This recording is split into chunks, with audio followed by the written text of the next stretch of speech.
There is a rising threat from terrorists and criminal organizations all over the world.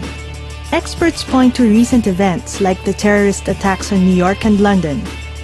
In the Philippines, bombings in the MRT and various places in Mindanao have left hundreds injured or dead. Drugs, theft, and gambling are also major problems. We feel the impact of these crimes, but we have so far ignored some important questions. How do terrorists and criminals fund their operations? And how do they hide the money they use as it flows in and out of these organizations?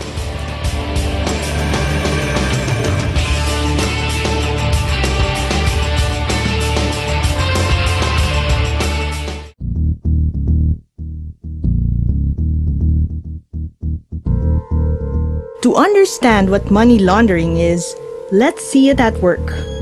We usually earn money from honest and legal work. But some people earn money illegally. They can sell drugs, steal property, or operate wedding. As these criminals get richer, they have no way of explaining where this dirty money came from.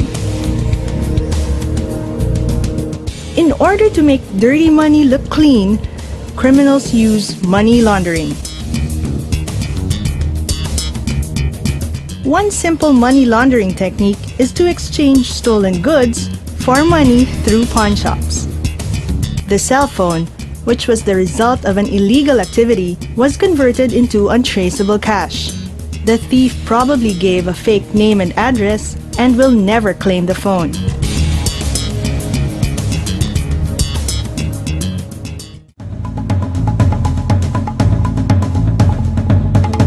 In organized crime, there are sophisticated money laundering techniques.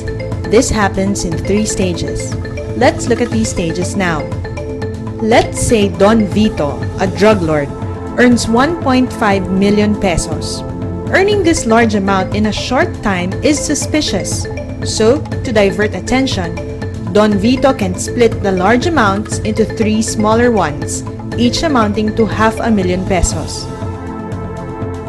Don Vito can now deposit the money in 3 different bank accounts under different identities and even fake companies. This technique is called placement because the money launderer starts placing the money into a legitimate business like a bank or a pawn shop.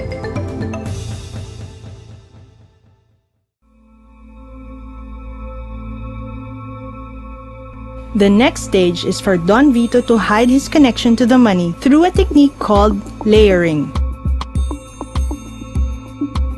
Layering works this way. Don Vito creates a fake company called Fly-by-Night Travel Agency. Don Vito makes it look like the fake company hired a consultant named Jose de la Rosa. Jose de la Rosa turns out to be a fake person, also created by Don Vito.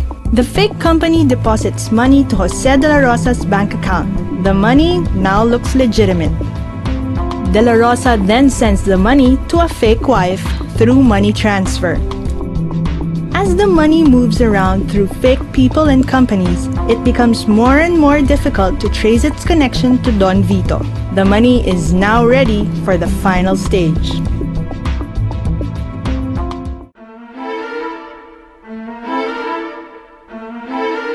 The last stage of money laundering is integration.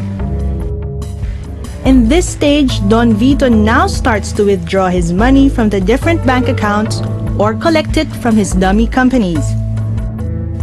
He gets back his 1.5 million pesos and he can either invest it in a legitimate business or he can continue financing criminal activities from it.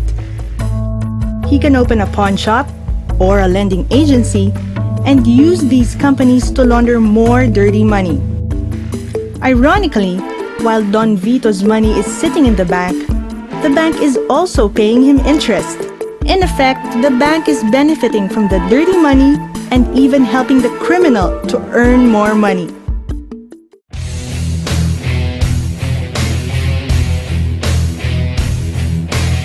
Money laundering can be stopped. We just have to make it more difficult for criminals to work around the law. The first important principle is to use common sense. Always ask for valid customer identification. This stops criminals who want to set up fake bank accounts during the placement stage and the layering stage. Next, record all transactions as required by law. The law requires you to keep your records for up to 5 years. This makes it easier for authorities to track down money laundering activities. Finally, note all suspicious activities and report them to the AMLC Secretariat. Failing to do so may make you an accessory to the crime of money laundering. So be vigilant and stay alert. Together, we can help fight money laundering.